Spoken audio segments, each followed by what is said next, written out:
Genesis Chapter 50. Then Joseph fell on his father's face, and wept over him, and kissed him. And Joseph commanded his servants, the physicians, to embalm his father.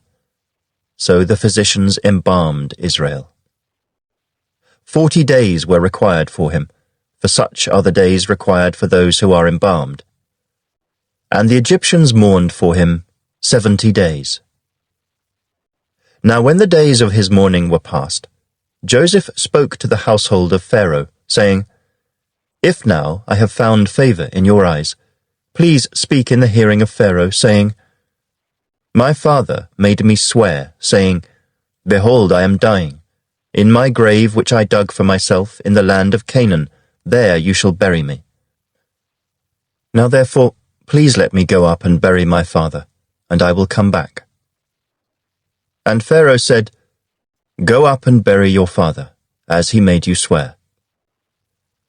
So Joseph went up to bury his father, and with him went up all the servants of Pharaoh, the elders of his house, and all the elders of the land of Egypt, as well as all the house of Joseph, his brothers, and his father's house.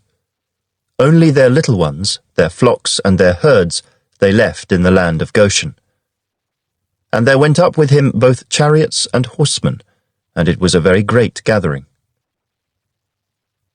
Then they came to the threshing floor of Atad, which is beyond the Jordan, and they mourned there with a great and very solemn lamentation. He observed 7 days of mourning for his father.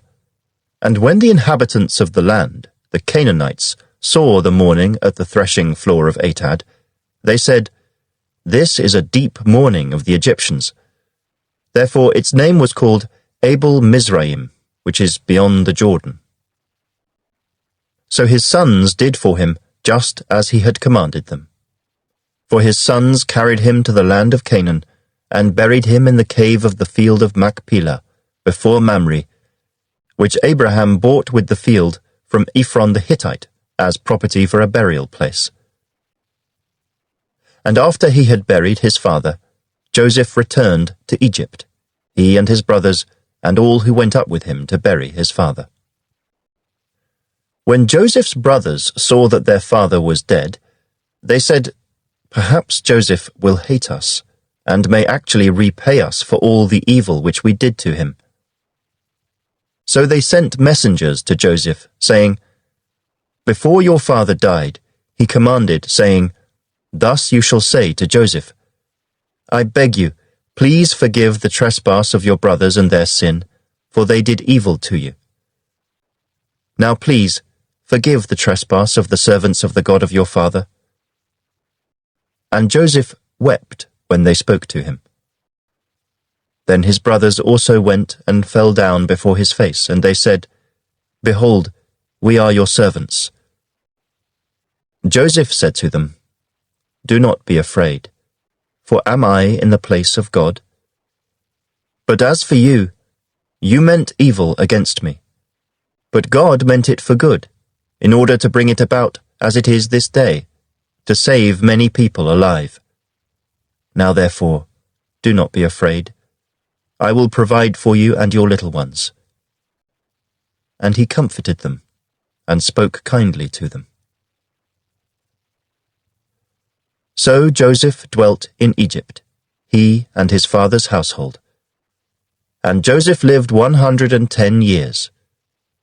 Joseph saw Ephraim's children to the 3rd generation.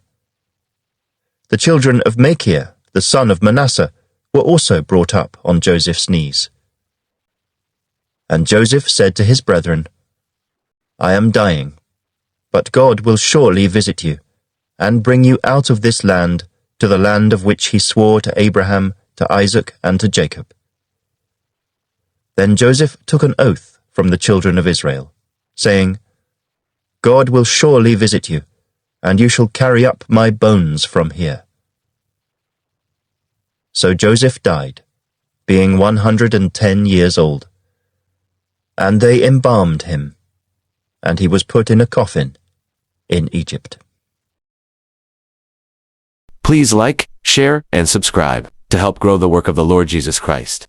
And God richly bless you.